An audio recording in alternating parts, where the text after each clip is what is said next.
worst after Joe Biden called for a regime change in the country, where he said that Putin, which he called the butcher, should not be allowed to remain in power. The Kremlin has noted that it is not for Biden to decide whether or not Putin will anymore. War is so much gray area that nobody knows what's happening. War is so much death and disgust that nobody knows where the next crisis is going to come from. And so the old rules of you would not hurt women, you would not hurt children, the old rules of, you would engage only in battle to an enemy that knew you were coming. That came back from times of where you would duel. Think about all the times of dueling in the medieval and earlier times, or the eye for an eye kind of mentality, where both people knew what was happening.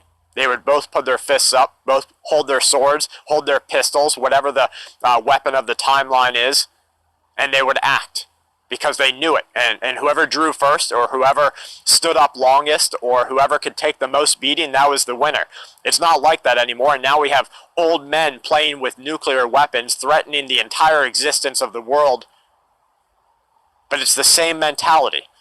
It's the same, idea that it's them versus the other, but they're taking our families with them. And so we have to expect some sort of global revolution to take place in the future. Russia's foreign ministry said that Western sanctions undermine the global financial system that was established after the World War. We have this hearkening back to World War every time from these leaders. You have Biden talking about it. You have all U.S. military leaders talking about it. You have Russia's... Welcome back to the channel. I hope you all are having a great day. And that was a little clip and excerpt from a channel called the Full Spectrum Survival Channel.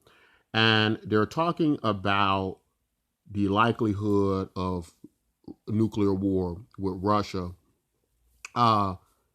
It kind of dealt with what were some of the requirements for Russia to use nuclear weapons, and that there are no signed agreements from Russia that there has to be any first strikes on them.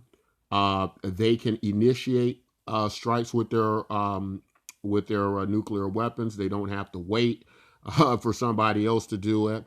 And as you can tell by the title of this video, I want to draw some correlate what I believe lack of universal basic income does to the world, right? And how it can even put us on the path to World War III, right? And I know some people might feel I'm reaching from this, that they aren't related to one another, but I think they are. And I think this is going to be an interesting video that kind of connects the dots on how not acknowledging something like universal basic income on a global level can lead to these type things, right? So that's what I'm going to attempt to do in this video. So I think many of you all will find it interesting, even if you're not interested in UBI, Universal Basic Income. You might find it interesting just from the perspective of what's going to happen to you, whether you're in a European-based country, or whether you're in Ukraine or Russia or the United States, to kind of give you an in-depth look at how you can have this domino effect when one thing isn't put, in order to prevent certain things from happening. So what I found interesting about what the person is saying on this video, and I'll try to leave a link in the description because I thought it was a really, really good video, and it kind of made sense to me that something like this could be inevitable in the future, and it could be very, very dangerous. Not a good situation at all, right? Because when you start to see events like this unfold, this is the beginning of how people start to lose their minds, right? This is how you, and it can escalate. Now, what I found very interesting about what he was saying about this situation was that he used words like there will need to be a global revolution, right, to stop these type of actions. In other words, to wake everybody up so we don't get on dangerous courses like this, right? And what would that look like, right? What politically, what policy wise do you think we could incorporate into something like this to create a type of global revolution? And I can think of nothing greater or better than universal basic income, right? Because universal basic income, a lot of people, it's not just a financial policy, it is a human value policy, right? It is a policy that values people over the systems they're part of, right? And they don't become the invisible people or the overlooked people and the frustrated people who later are problems to your system, right? So there's a lot of things that go into um, universal basic income, both politically and psychologically. And this is something I think that gets left out of the conversation a great deal. But let's take a walk down memory lane and let's talk about what happened with Russia. How did Russia get on this path? Is Putin just a madman? Well, the media makes Putin appear like a madman. But let's talk about some of the facts of what happened in the communist Soviet Union after its decline, and much of what happened to the expansion of NATO in the 90s, and what is the basis of uh, Putin's frustration. So everything has a cause. Why did Putin invade Ukraine to begin with? So what you have to understand is that when the empire of the Soviet Union, when it was very, very big, and of course we'll talk about the Soviet state, right, during the Cold War, many of these Eastern European countries that were part of the Soviet Union, was under the scope of influence of the Soviet Union. Many of them, after the decline of the Soviet Union, broke away and then went under the influence and expansion of NATO, right? NATO basically uh, supporting many of the Western powers, right? Your major players, your France, your England, your United States, um, and basically, what this expansion has done, as it has expanded east to the east, all throughout Eastern Europe, is it's kind of boxed Russia in the corner. Now, the thing is, these expansions are protecting corporate interests, economic, financial structures. These are this is isn't just about joining a clubhouse, right? To in Putin's mind, the Russian people have lost a great deal, right? Um, that in other words, he's kind of looking at it like uh, these places were never independent to begin with. They were always supposed to be under the scope and of part of Russia. Um, and of course, that's what sparked the catastrophe that's happening now that could lead a place like Russia to desperation. They keep harkening back to the world wars and such, right? And we have to think in terms of people weren't much different in the 1940s and 50s than they are now, right? They weren't that much different as far as value system goes and things like that, right? So it's not like this is so far fetched that uh, even you look at somebody like Hitler, even if you're looking at the middle 20th century, that he was this crazy person, that's not really how a lot of people who met with Hitler spoke with, they didn't really see him as a crazy person, right? Much it's kind of similar to Russia in a sense, where Germany was this country that economically felt it lost a great deal. The people suffered, and this kind of frustration, especially when it can be blamed on someone else and people are starving. The people in Russia are under these sanctions are gonna begin to starve, right? They're gonna lose a lot, and what are they gonna do? They're gonna build up frustration and desperation, and then all that's gonna be turned against the Western powers, right? Same thing like with Germany. What would Germany have done if they got a nuclear weapon? Right, first, right? They would have used it just much like the United States used it. So here's the point I'm making, and here's where I'm gonna wrap up universal basic income into all of this, right?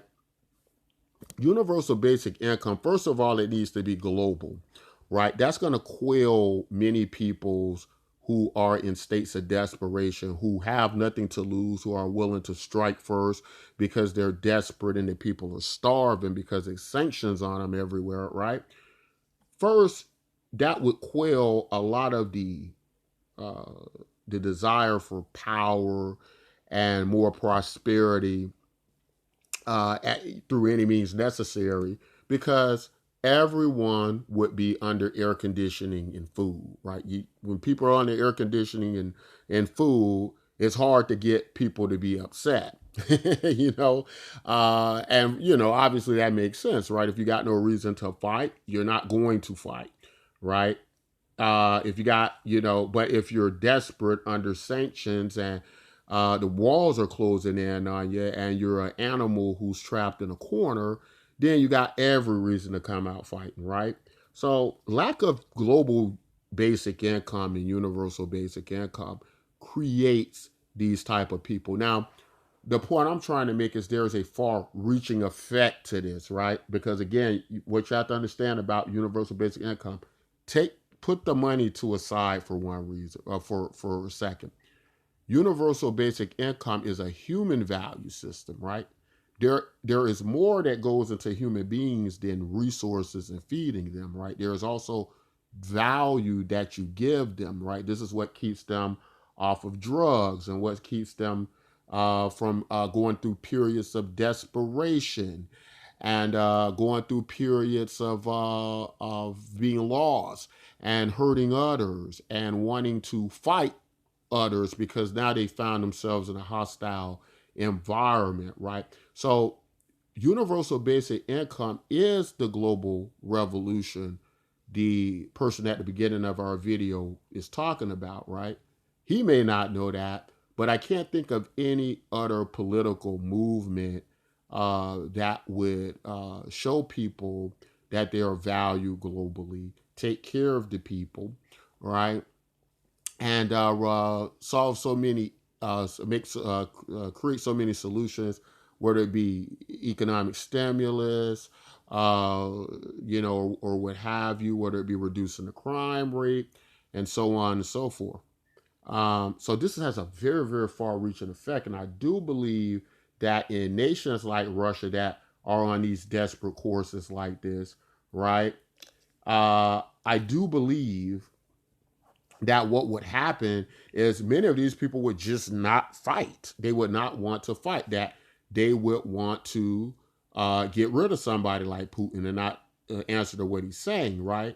Provided it doesn't become a state like World War II Germany, where the German people were saying, well, it's either fight or die, right? It's either them or us, right? Because they always got to plot you against each other, right? Instead of there being a global solution. Now, of course, when it comes to resources and the taking and extracting of resources and how the expansion of NATO surrounding Russia, uh, that's all due to capitalist control, right? So, in other words, that's like saying as more countries are using a support system of capitalism to continue to go out and take and usurp and repurpose these lands to create these systems, right? And these systems, how they're created, things that generally help to grow capitalism is things like some form of slavery or conquest or plunder. They all economically follow the setup, and then next the government control of capitalism. And this is an anti-capitalism rant. I'm a capitalist, but I just believe in capitalism that doesn't start at zero. What it is a accurate detailing of the history of how capitalism has ushered in support of wars and propped up wars, right? So I think it's very important to understand these details. Universal basic income is the global revolution, more than likely, because it could be both economic, a dollar and money incorporated into it, and it gives the world the one thing it needs. That shows everyone that they're valued, right? The people who are going to launch nuclear weapons at us are going to be people who are not valued by the rest of the world. Hence, Russia, right? Russia is a pariah isolated against the rest of the world. But they have bragged about having nuclear weapons, having a nuclear weapon arsenal that could blow up the entire world. Think about that. How do you even begin to solve a problem like that? Is it necessary? I mean, is it possible to do that? So, in the idea of this global revolution, I can't think of anything policy wise that would be as effective as something like this, right?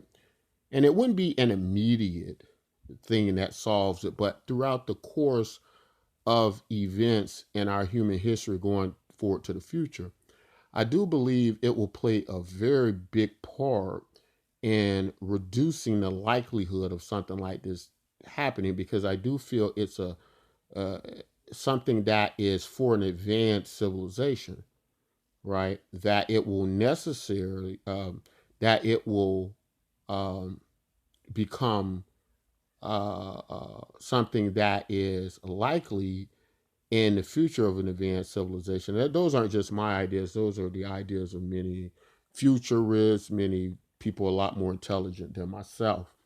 I think it's one of the most important things we can do. And I think if you study the universal basic income, you will see just how psychologically, just how far it goes in dealing with situations like this. I don't think this is something Russia can, any negotiation can come out of, right? If Russia wants to do this, what is the what is the solution here? Russia just go back home? Uh, After all this loss of life and devastation, and they get nothing, they just go back home. That's not very likely at this point, with a country going around bragging about they got an arsenal that can destroy the entire world, right? That's like somebody having a bargaining chip you don't have, right? That's kind of equivalent to like the fear of North Korea getting nukes or something, right? So I don't think Putin wants to do that. I think they're gonna stay there a while fighting. The other thing I don't understand is that how by the United States arming the Ukraine, how does that constitute as not an act of war, right? So I don't. I feel I really see it like we're already in war with Russia, and everybody says it's already World War III. I see this really as we're in World War III, to be honest with you, because everything is so connected, right? It's all of the traits of a world war.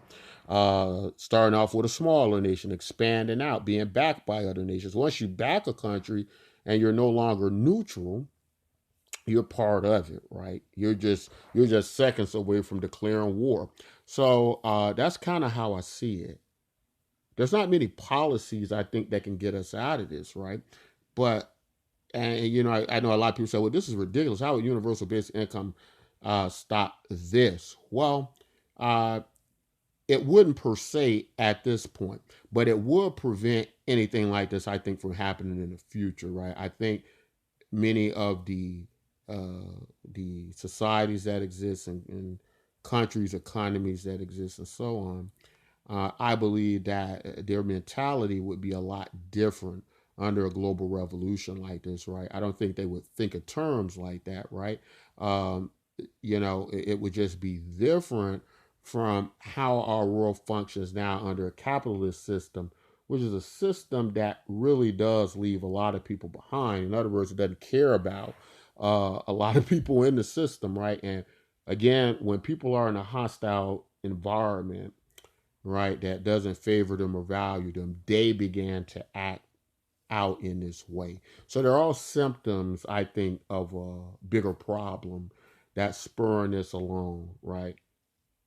Putin feels he's lost economically and he's going backward. He's in decline. And if it keeps up, which it seems to be doing, then they're going to be like Germany was in World War II, right? They're going to, after a while, they're going to be economically contained, right? So there are, the narrative of he's a madman butcher, he may be those things, but there is even a more logical reason why he's going on the fritz like this, and so the media won't tell us that, but I think we're smart enough to know and understand that. But that's all I want to say in this video. Continue to support ideas like universal basic income, the most important ideas we have in our world right now that could solve so many problems. That's all I want to say in this video. If you like content like this, don't forget to like, subscribe. Until next time, as always, take care of yourselves and each other.